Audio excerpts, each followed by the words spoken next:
Hi, are you worried about your water quality? Have you seen your water discoloured? Maybe when you run a bath, it's all a bit greeny yellow.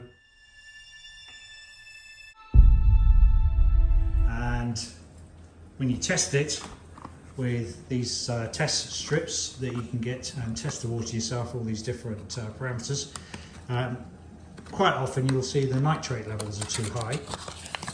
Basically, you take out a strip, dip it in your water for 1 or 2 seconds, and then after about 30 seconds compare to this colour chart. And in this area where we live, which is the New Forest, there's a lot of runoff from the fields where you've got rotting vegetation, maybe we might have fertiliser from farmers, and the nitrate levels are very high, so they recommend less than 10. On this test kit, the UK and WHO standard is 50 milligrams per litre. On the test that I did, it seemed to be about 100, which is not very good. I reported to the water board, they came around and tested it and said it was 21 milligrams per litre, so probably I waited a little bit more than 30 seconds before I read off the cover, but it's still quite high. It is obviously a lot higher than what is healthy for you, so I decided to get this reasonably priced kit from Fine Filters. I quite like, because it was only 104 quid. UK pounds, for a 4-stage system, which is their cheapest system they do. It's quite nice because it comes with a water pressure gauge as well to check you've got enough water pressure. No electricity required on this one as long as you've got enough pressure. Typically the regulated household pressure would be around 4 bar or so, about 50 psi, which is good enough for this system. Comes with a tap. Originally I thought I wasn't going to use that, because I thought I would plumb it into the fridge water supply. I'm a bit undecided whether I'm going to have the tap on the sink as well as the fridge, or just on the fridge. We'll come to that later. Competing similarly priced but a bit more expensive systems from a company called Geek Pure. There, I think it was a 5-stage system, was about £157, just went up in price unfortunately. And I did notice in their comments when they talked about the percentage of removal of nitrates, they said the final bit of nitrate is removed by this optional deionisation filter. So I bought that separate, bought a couple of fittings for about £20. So all in it was about £127, which makes it a fair bit cheaper. Also saw it mentioned on another website mentioning the deionisation filter that removes more of the nitrates, so worth having. So it works by filtering the water in these 2 canisters as it comes in, then runs it through a what's called a reverse osmosis filter, which does most of the filtering. That one goes in that section there. And then it puts the water into a tank that gets pressurised eventually for your mains water. It needs the tank because there's a very slow flow rate through your reverse osmosis filter, which is like an exceptionally fine filter, which filters out all the chemicals and particulates. Because it's such a slow flow rate through the filter, it needs to slowly accumulate water in the tank to give you eventually a good flow when you release the pressure. Obviously there's only a couple of gallons worth of water in here. It doesn't last forever, but it's good enough for drinking water, and will recharge yourself automatically, of course. So next, let's deal with the installation, get it set up, and then we'll see what the result is. So this is the kit. There's some quite nice instructions that go with it, all written in decent English. And the only one little mistake I noticed, or confusion, is for the 4-stage unit that I've got. It says it excludes stage 2, which is the granular carbon filter, which is correct. It also excludes the stage 6, which is the additional mineral stage that puts minerals back in the water. I didn't want that. So there's a few tools I thought we'd need. 30mm spanner for the nut on the tap. A drill. I've already drilled the hole where I'm going to put the tap on the sink. I decided I would put the tap after all. And I'm going to put the units underneath the sink. And put a couple of screws in the side to hang the bracket that's on the back of the system there to keep it tucked away. The filters, obviously you're going to have to unwrap the cellophane from them before you install them, and make sure that the rubber O-ring is in that position. Peel the cover off this stainless steel washer part, And it says to fit this plastic hard washer underneath and this one on top under that, but to my eye it doesn't look like a fantastically good seal, so I'm actually going to put the plastic washer and then the rubber washer on the top. See how that goes. Let's install all that. We have to push it through the hole before we start to do things up, and of course it's a little bit tricky getting access underneath. And the next thing goes on is the washer and the nut. So that's the tap done up, the nut underneath nice and tight. It's easier to rotate the top and hold the nut underneath. Then we get the piece of pipe, nut on it, and then these two little pieces come with the kit. That's an insert for the pipe, stop it collapsing. That collar goes on the top, and then basically that goes onto the underneath bottom part of the tap. I need to do that up so it seals well. I could, and I think I might put a bit of PTFE tape around that as well. The PTFE tape comes with the kit. Often doesn't do any harm to put PTFE tape on compression fittings, and put the tape around in this direction that I'm putting on here, so that when you do up the nut, it's not going to unravel the tape. So looking down on the fitting, that will be a clockwise direction. Doesn't need too much, and I think that'll do. Just give it a pull to break it off, and then it also holds it roughly in position. That can go on top, and we need to probably just squash that, push that up onto the tap fitting underneath to fit it and get a spanner and tighten it up. So right up there is the fitting of the bottom of the tap with its connector pipe. One little tip is that it's easier just to hold the bottom of the nut with a spanner and rotate the top tap to do it up. So do the bottom nut connecting the pipe first, and then do up the top nut securing it to the sink. Otherwise it's a bit impossible to turn the span around. So now that's nice and firm and secure. The tap top rotates to any angle that you want. So the tap pipe connects to the optional deionisation filter. Get the wrapping off. This has plugs on, which comes with a 1/4 inch fitting. So these are the extra fittings I got from Fine Filters as well. Not very expensive. See the video description section for buying links. So we'll fit this one next, work backwards from the tap. So we need to put some PTFE tape around there, put that in there, and then the pipe just clips into here. So again, when putting the PTFE tape on, be careful with the direction you put it on. So this is also going to do up clockwise, so you want the tape to be going around in this direction, preferably flat all the way around. Well, if it's bent double in a couple of places, doesn't matter too much. Probably do, I think. If it still seems a bit loose, then also put some more tape on.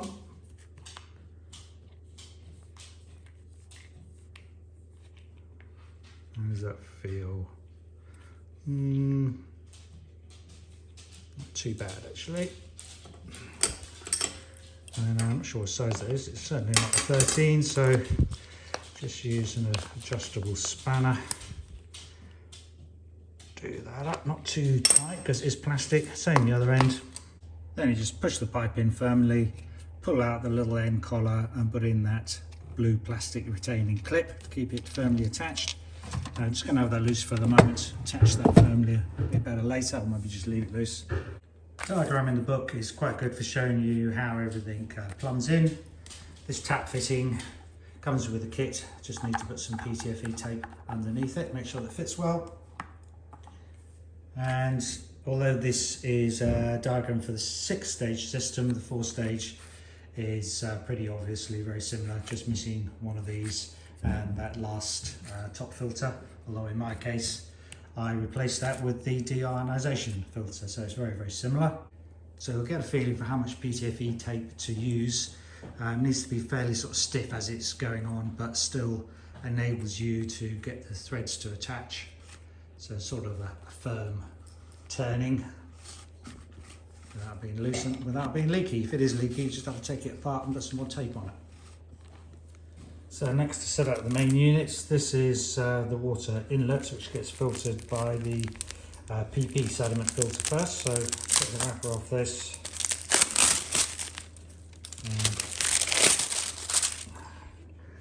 Put it in the canister, make sure it goes over that end piece at the bottom.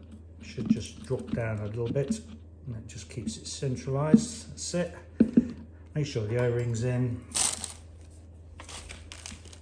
Probably easier to stand up to do this, just to make sure that everything lines up centrally, which it does. Do it up and tight, and then comes with a useful ring spanner, which we can use to give it a nice tighten. Put your arm around it or something. Give it a firm tighten up. And then the next one, in my case, is the coconut block carbon filter. Same as before, wrapper off. You see the need to do a flush of the system because you get some little bits of carbon dust on this one. Now it has a little washer at the bottom as well, which is worth knowing, bottom and top. And so we'll pop that one in. And with the O-ring, make sure it goes down into the grooves in there. And then same as before, tighten that one onto the main unit. So that's the first filter set up with the pipe and the clip in. Just show you how you do these clips on the top one here. They're plugged, so you need to remove the plug first. So we pull off a little blue clip, get your fingernail around it, pull that off like so, put that away. Then you can push down on the collar, and then the plug should come out if you push down enough, like so. And then our piece of pipe that we've cut, doesn't matter how you cut the pipe, I use one of these pipe cutting tools, but a standing blade or something like that would do. And then you need to give a firm push so it goes in, won't go in anymore, and then slightly pull out the collar and put that little plastic circlip back in place to hold it. That's that one done. So next I'll fit in the waste connection. I think we have these fittings for clamping around a waste pipe with a little stick-on washer to stop it leaking, and we need to drill a hole in one of the waste pipes. They recommend having it above the bottle trap to keep out any foul vapours. Just to make life a little bit easier for myself, what I'm going to do is drill it in the side there, and the drill doesn't quite fit around the corner. What I'm going to do is take this pipe off, just screw on the fittings, and then we can drill a hole in the side. So I drilled the hole, stuck a bit of sealant on, and the hole I drilled is wide enough so we can poke the pipe through, so it just protrudes a little bit, and that gives us good alignment. Put the collar on to hold that in position, and then that's not going to move, and we've just got to tighten it up. And that's the waste refitted. Obviously run the tap and check for leaks. It's quite nice that it comes downhill into the pipe to minimise the chance of any back siphoning. And that's the connection onto this little T-piece here for the waste, as per the diagram. So then we connected the tank, same way of fitting it as before. That goes onto this T-piece at the top there. You can unclip this canister to make it easier to get to. And now the only thing left to connect is the water inlet. So we have our taps coming in here, one hot, one cold obviously. Not sure which is which, so I'll turn one of them off and then run the tap so we can work out whether it's hot or cold that's remaining coming out. That'll allow you to tell which of these is which, obviously. The kit comes with a few optional fittings. I think this one will be a good one to fit after the valve. So it would go, yeah, this way round. So that will screw onto the isolator valve, and this end will go into where the pipe used to go to after the tap. There should be the right fittings for that. It'll need some PTFE tape around this fitting. This is an isolator valve to make sure that's nice and tight and snug and not leaking.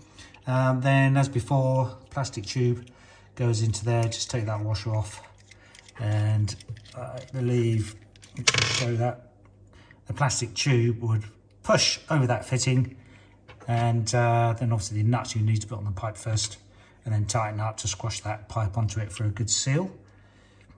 That shouldn't need any PTFE around that, but certainly this screw thread will.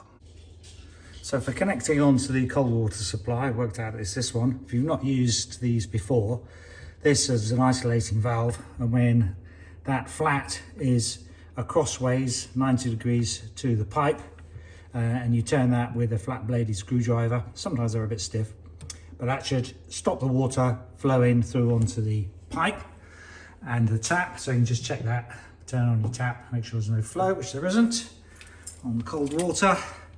Then we'll need another spanner, one on the body and one on the nut. Turn that anti-clockwise, so turning this way should undo it. Be prepared for a little bit of water spillage, because water will come out of the pipe, so you need to have a little jug and a few rags or something to collect that.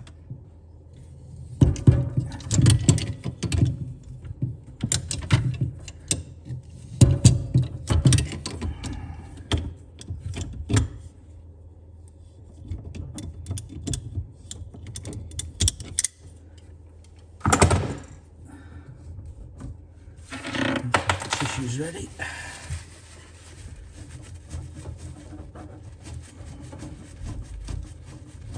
Doesn't seem to be a lot of water that's coming out, but there is a little. Let's put a jug under the pipe in case it wants to flow, which it does. Just wait for that to empty. But I've pre-fitted the tap onto the side of this fitting, and then checking the washer is still in there, which it is. Hopefully that will just fit onto there, which it does. Fit that loosely, and then let's fit this one on this end. Better just check the washers in the end. I forgot to check that. Let's take it off again. Won't seal very well without the washer, and the washer is not in the end. And there it is, just dropped that on the floor, worth checking. So pop that in. Let's try that again. There we go. That's the downside now, is the other end undoes. Right, let's not put too much force on the actual tap. Let's get an actual pair of adjustables on this to do it up nice and tight. So I'm a little bit of patience doing plumbing, but the advantage of doing things yourself is you can take a little bit more time in doing it, and having that time, you can of course check for leaks as well, which is one of the biggest problems with plumbing. So many times I've seen a plumber install something, think it's okay, disappear off because time is money, and whatever, half an hour later or something, joints leaking, and of course can end up flooding the whole house. And very often I've had to redo plumbing fittings after plumber's been in, so mostly I do all the plumbing myself now, and I would recommend you do the same. It's all quite easy, everything just sort of bolts together. Sometimes there's a bit of soldering, but even that is not too difficult. Alright, let's get a spanner on the body of that, just to do that up nice and tight. There we go, that should be it. Now we just got to fit the pipe onto there. Let's cut a bit of pipe off. So that's our pipe fitted to our inlet side with the circlip, and then this sort of fitting has the nut on it. Then we have to firmly push this bit over that sticking out bit so it bulges like that, and then push on the nut and do it up. Just do it up until you feel some sort of fairly firm resistance from it. There we go. That's about right, I think. So this tap, when it's acrossways, the supply is off, and when it's like that is on. So first, we'll turn on the mains pressure with our tap here off. Check for leaks. Okay. Check for leaks. Good way of doing that is just rub your fingers over it and see if you've got water on your fingers. And do it fairly regularly as well. If you can't see anything now, come back in 10 minutes and then half an hour and then an hour. Check for leaks. Right, everything is now connected. Then we have to go through the flushing and initialization stages, which is written in the book. So the first flush involves, of course, making sure everything's connected up. Turn off the storage tank, which is in that position. Turn on the supply tap, which is that position, and of course that position. And everything should pressurize up. Check for any leaks. If there are any leaks, obviously turn them off. I had a little leak around this one. Just hadn't tightened this up as much as it could tighten. Tightened up a bit more with the spanner, and that was fine. Useful to have a tissue maybe you've got underneath. Check for any drips. Everything's good so far. Pressure was a little bit lower than I'd hoped. It's on 40 psi. I've got a regulator or pressure regulator on my cold water supply in, so if it's a problem I could increase it a bit, so hopefully it'll be alright. And then open the tap. It says run it for 5 minutes. Lots of black coloured water came out to start with. Don't worry, that's just the carbon coming out of the filter. Perfectly normal. So for the second flush, you take these things off, disconnect the pipe at the end of this canister, unscrew the end, fit the reverse osmosis membrane. That's the blue one. I didn't video that because the description in the manual is fine for that. That's the direction it gets inserted. Then for the second flush, it says to turn on the L1 valve, which is this one. This is the flushing valve. So turn that one so the lever is facing down the tube, like so.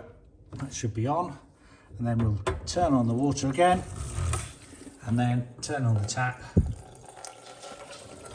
And still with the tank in the off position, it says. That should then be flushing out to the reverse osmosis membrane. Let the water run for 5 minutes. Check around the unit for any leaks. And after that flushing is done, finally turn the tap off, the L1 in that position.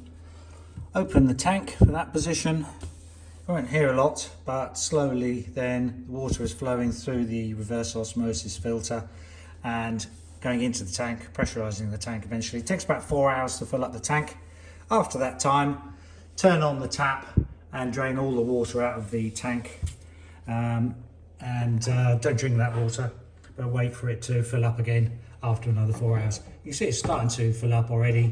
So there's a little bit of water starting to come out already. And that's it. Quick little note, with this pressure being a little bit on the low side, just under 40, I checked the water pressure regulator elsewhere in the house, and it was showing about 50 psi. I was thinking of turning it up, which is possible on a regulator, but in the end I didn't bother. So I think this meter is just reading a little bit on the low side, so be wary of that. Another point worth mentioning is at some point in the future I'll put a T-junction on the pipe that goes onto the tap, and I'll try and run that under the floor take it under the floorboards and up to the fridge to supply the water out of the fridge as well. And I've just worked out what that bracket was for that came with the kit. I did wonder. That obviously goes on to the tap and then screws on the wall to stop the tank moving around too much, but I'm not too fussed about it. Leave that for another day. And then finally, let's see if the filter is working. 1, 2, and then let's compare the colours against our test strips. So the one that was really over was the nitrate one, which you can see there. Make sure they line up, which they do. And as you can see, practically 0 nitrates. Good luck with yours. Thanks for watching. Bye.